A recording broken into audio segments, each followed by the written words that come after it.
Hello! Welcome to Stony Streams, episode 2. This is all about Erin Tieng. We are recording this for the second time. We have already recorded this episode, but unfortunately I lost the footage. So we are doing it again. We originally had 6 people, 3 people couldn't be here today who were in the original episode. That's kind of sad, but actually that means that we have all new people today, so that's exciting. The only, I don't want to say long-time Stony streamer is me. Everybody else is new, so do we want to do introductions? Yeah, I can go first. So I'm F. I am at LCD Cage on Twitter. I found Paper Girls because I was leaving an event one day and I happened to see a billboard just outside the garage, and I was just intrigued by it because I don't really, you don't really see 4 younger looking girls on a billboard that often. And I remember the billboard specifically just had the 4 of them on bikes looking at something in the distance with the pink sky.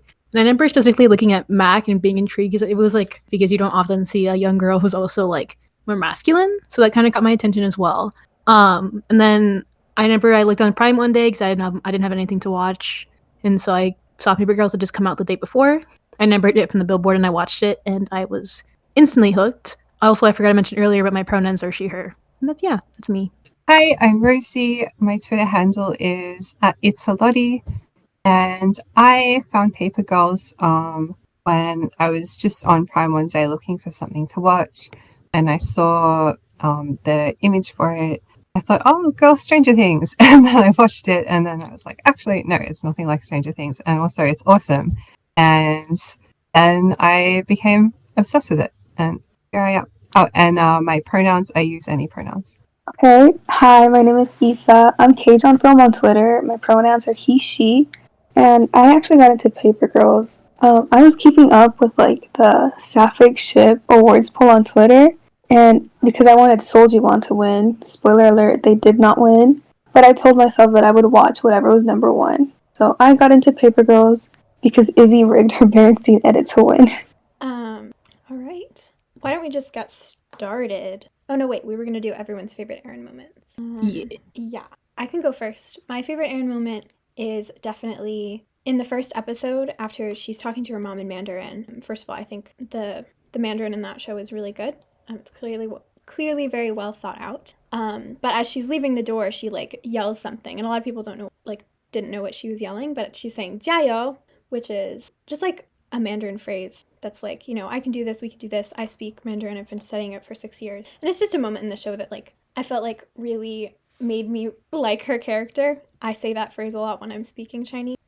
So it just made me very happy in a lot of ways. Anybody else? I can go. So I have 2. I have a favorite quote and I have a favorite moment. I'll say my favorite quote is, I want to say it's episode 6, where she says, I want nothing to do with anything that has to do with Larry.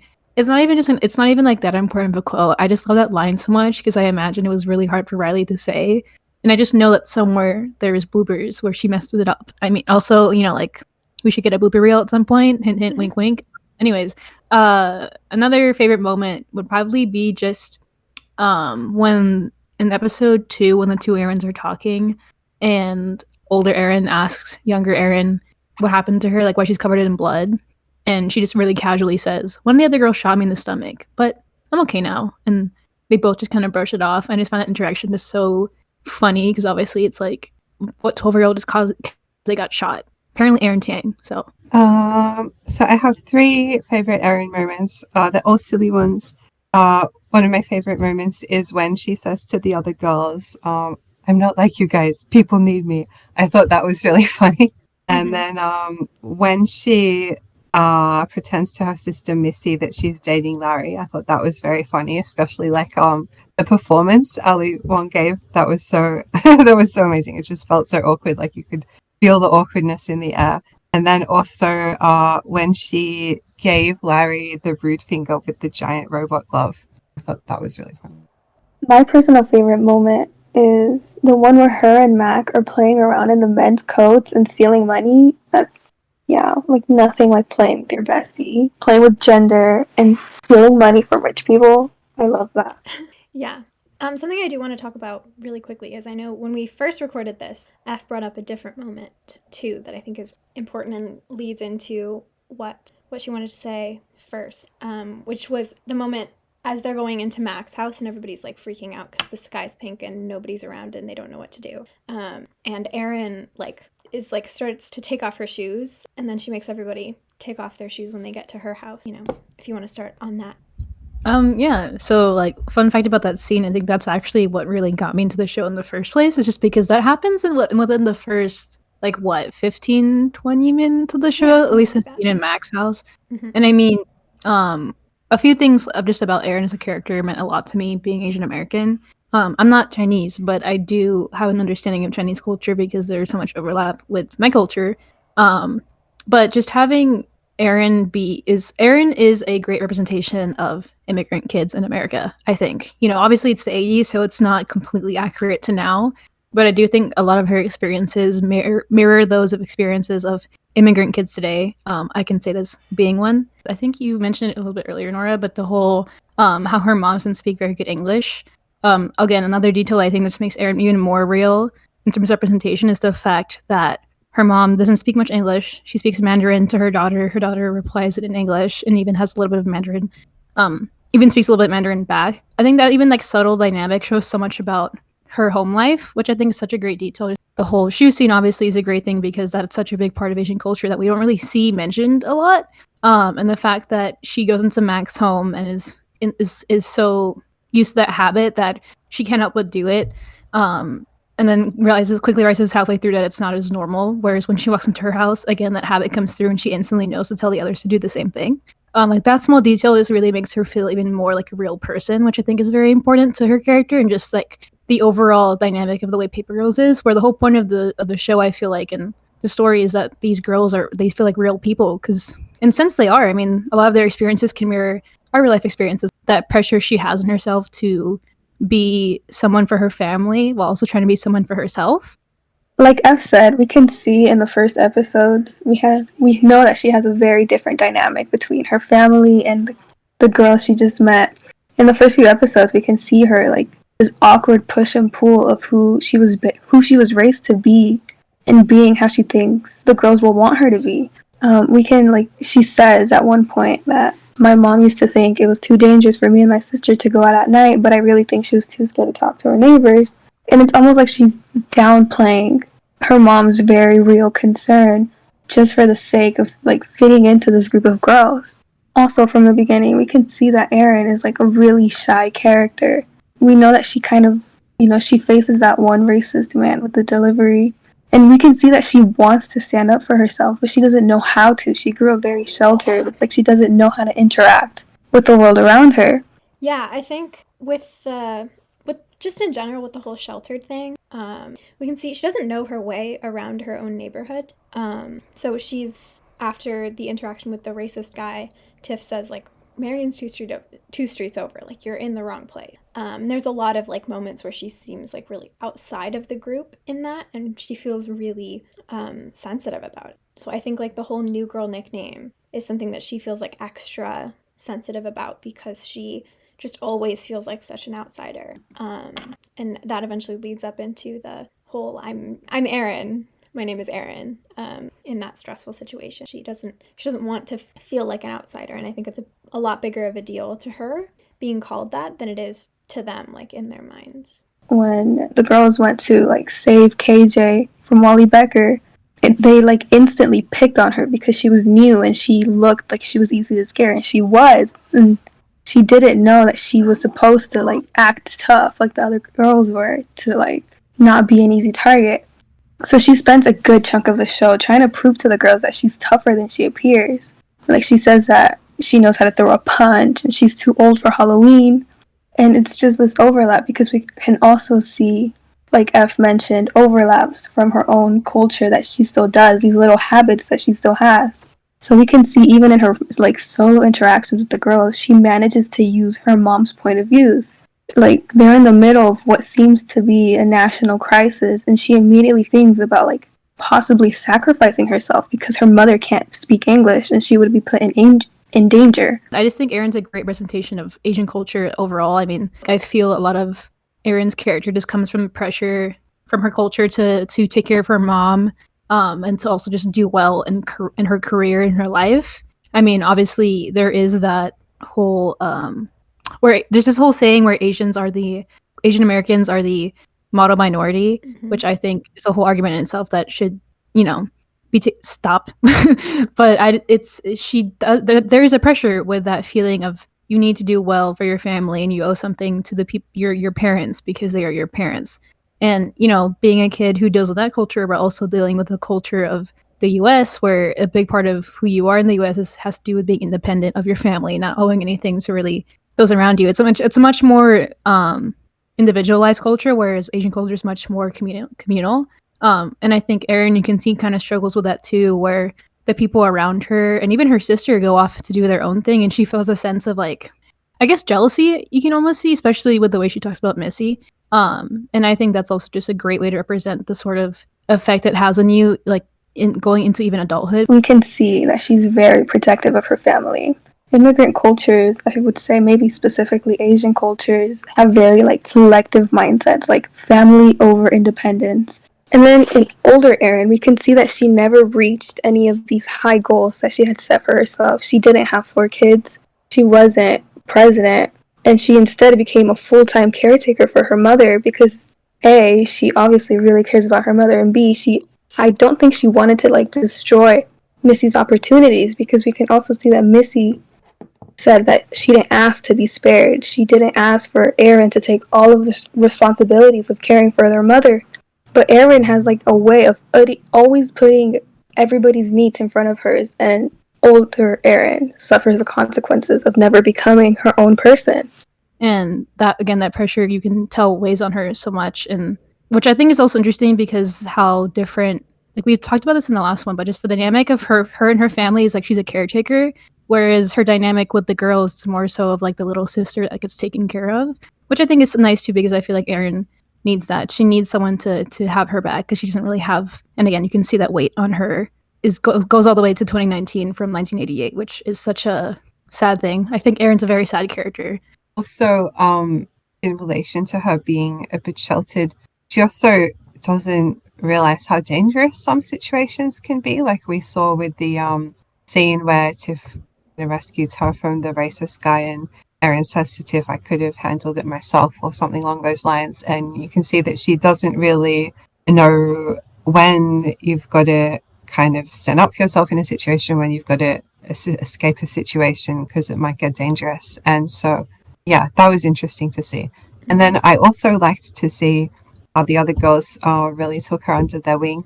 Yeah, I think that was something important for her, and something beautiful that happened. So we definitely see she, like, Mac sort of takes on like a almost like big sisterly role. We see in like the coat room scene, and partially in episode 6 as well, which I think is really interesting given that, Mac is a younger sibling and Erin is an older sibling. Yeah, I feel like it often goes that way. Like your place in the birth order, you kind of go to the opposite of that in your friend group, because that's the role that you need to be filled elsewhere. So Isi was originally in this episode when we recorded the first time, and he cannot be here today. So we're gonna have a little pre-recorded message from Isi. Erin puts a lot of like value on being important and helpful. So like as a kid, this kind of shows with all these responsibilities she has. Like that's definitely where it came from. She had a lot of responsibility for her sister because her mother wasn't born in America. So Erin has this like unique perspective on like the school system and all these things that she kind of has to help Missy with. And so she has this responsibility to first of all learn for herself and take care of herself and all of these things, but she also has Missy to sort of teach and to guide and to protect. So a lot of her value, like from a young age, comes from how important she is to people and how much she helps people. And I think we see, it's a really stark contrast between young Erin and adult Erin, but I think, we can sort of assume gradually over time as she found herself being more disappointing at least in her eyes, to people, that was sort of the more that she lost this like motivation for life and for helping people and for doing like big things, because as a kid she wanted to be the president, she wanted to be like super rich, super famous, super helpful to people, and now she's just like, she doesn't really do much. She goes to work, but she doesn't really have many friends. There's nobody that she really has in her life, and I think the more that she disappoints people, the more that she wants to pull away from people, and the more she wants to isolate herself because she doesn't want to continue to hurt people. And the way she copes by this is like taking it all on and telling herself that like this is her responsibility and that she's helping people. But I think a lot of this is just to cope with the fact that she doesn't feel like she has any value as a person if she's not constantly helping people. And then Rosie, do you want to talk about the young Erin versus old Erin? So I want to talk about burnout specifically with show adult Erin, because they took that in a pretty different direction to comic adult Erin, and comic adult Erin is actually doing all right, which is also interesting to me when I think about the theories that the show is a different iteration of the time loop, and so whatever changes they made in the past might have actively made Erin's adult life worse, which is sad to think about. But yeah, so I'm going to talk about kid Erin ambition versus adult Erin's burnout. And I think what we see in the show is that it's really the same pattern and the same journey and the same trajectory that she's on, just at different stages of life. And so kid Erin's ambition and pressure that she puts on herself, and it directly results in the level of burnout that older Erin feels. And some people stay in the same pattern for their whole life, and it's sad. And it was also beautiful how the show portrayed that. We see that kid Erin puts really high expectations of herself. She wants to be a congresswoman. She wants to have 4 kids. And these expectations that she has, they're also related to being of service. Like when you think like what a politician is really supposed to be, is that they're a public servant, and she wants to, I think that reflects on her whole mindset of wanting to help people, wanting to take care of people. But it's too much pressure, and putting that kind of pressure on yourself for a long time eventually has these consequences down the line that we see for adult Erin. And so I thought the affirmations that they put in the show were a nice touch. When Erin looks in the mirror and says, in my life I'm going to win, and the other thing she says, in emotionally I'm going to win, financially I'm going to win, in my life I'm going to win. It shows that stage of life where you're just trying to keep yourself going, keep yourself out of a slump, or come out of a slump. Like she's just trying to keep her head above water, and it shows that she's trying to stay positive, but also the way she words it shows that she's still expecting herself to win. And also I thought it was really interesting how when kid Erin meets adult Erin, she's so hard on her, and she's so hard on herself, really, is showing there. And I think the external conflict of kid Erin being so harsh on adult Erin for how her life turns out really reflects that inner struggle.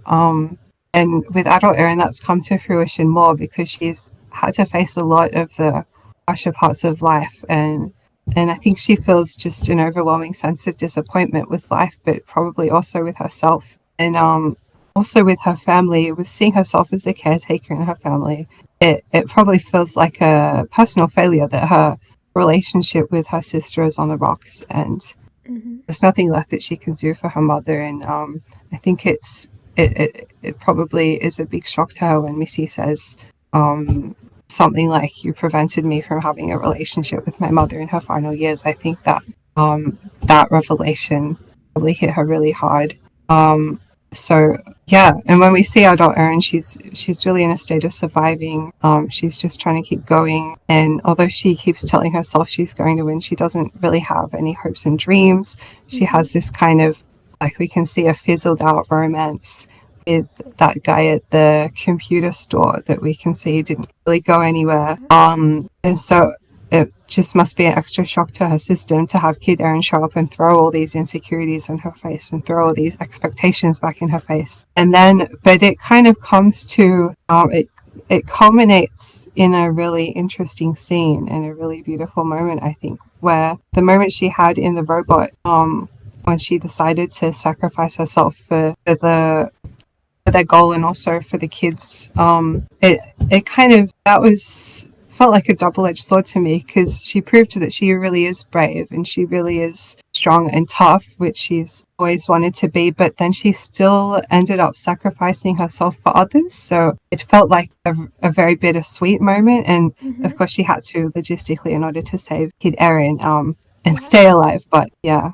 So it was interesting. I think definitely that's such a super interesting thing to talk about, because it's like she spent her whole life having these ambitions and all these things she wanted for herself, but she ended up always, giving that up for other people instead. And I think that last scene is really interesting, because she says to Erin, like, take care of them, like we take care of people, that's what we're good at. And she ends with that affirmation. And it's almost like realizing, like, it could almost be interpreted as her saying, like, I am winning, like I do things for other people, that's what I do, I sacrifice myself for people. I was just to say, it's interesting that I feel like a lot of her worth from how much she's able to help others.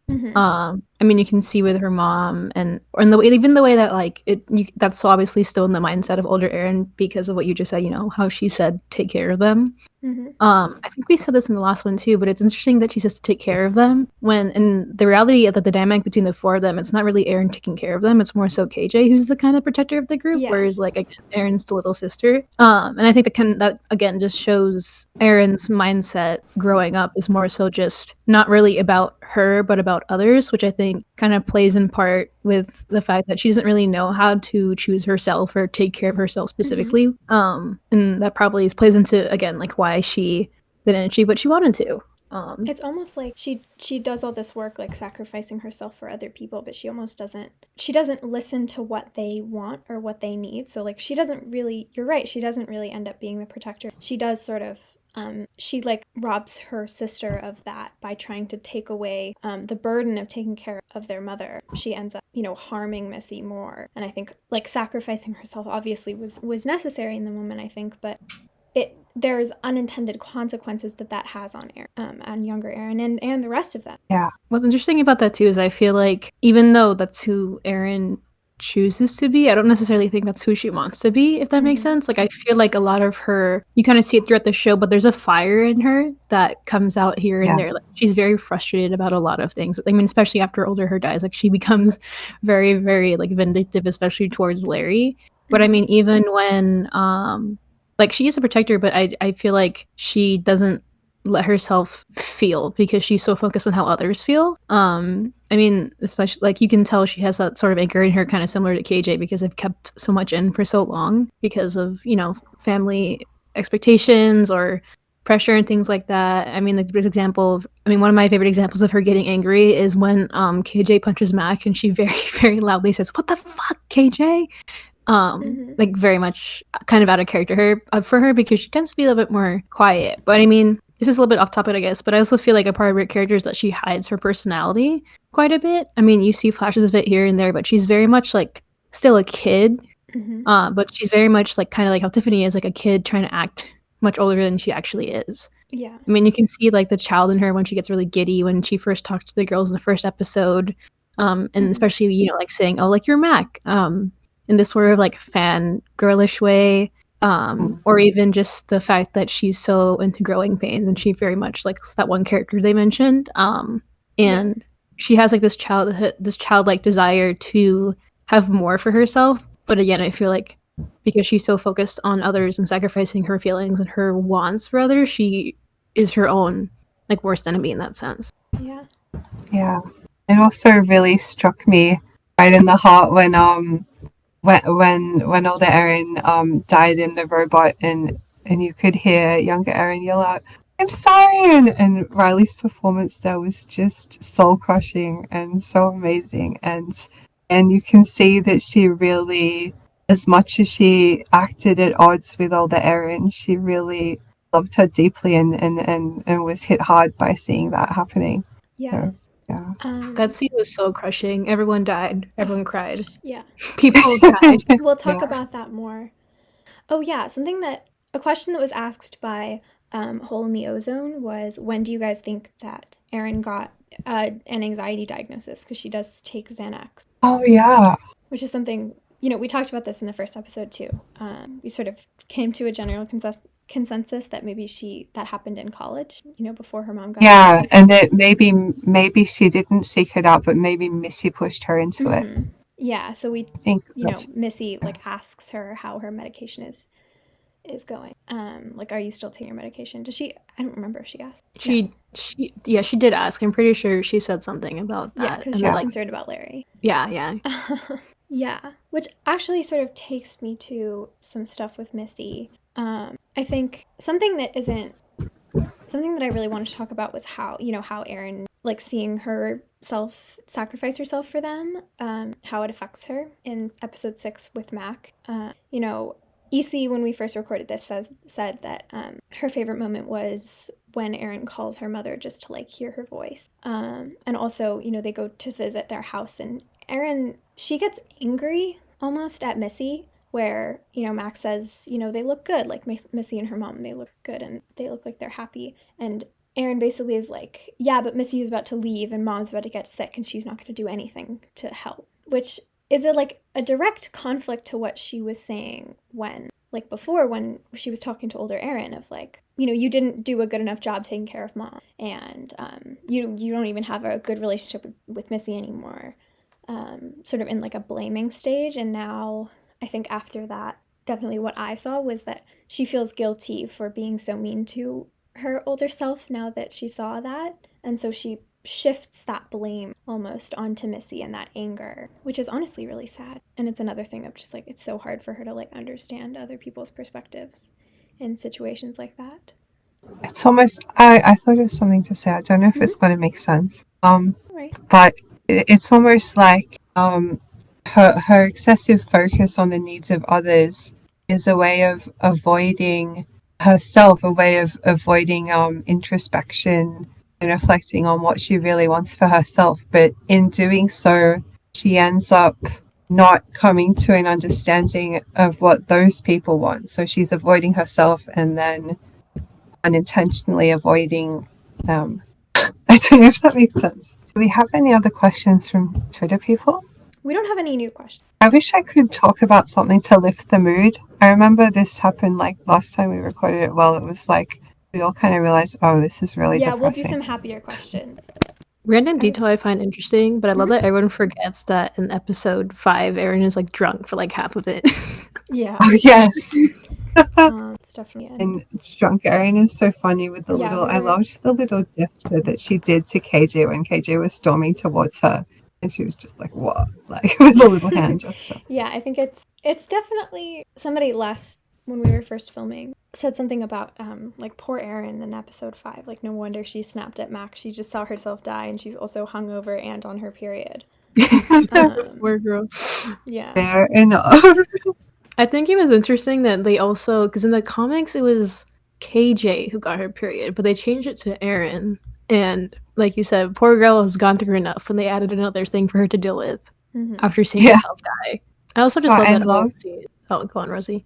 Oh, I love her little moments of sass that we see, when she stares at the convenience store guy, and her little interactions with future Tiff's boyfriend, and I love those moments. They show her sense of humor coming through. I think Erin has a good sense of humor. Yeah. And you can tell her humor gets a little bit more vindictive when she's older, with the side comments 2019 Erin makes. In regards to, I remember the specific moment I'm thinking of is when Mac denied Erin giving her clothes, and she went something because Mac said it was because of her brother told her something, and then Erin's you should give your brother my number. Yes. Yeah. I like how the girls bring out this side of her, this playful, sassy, bold side.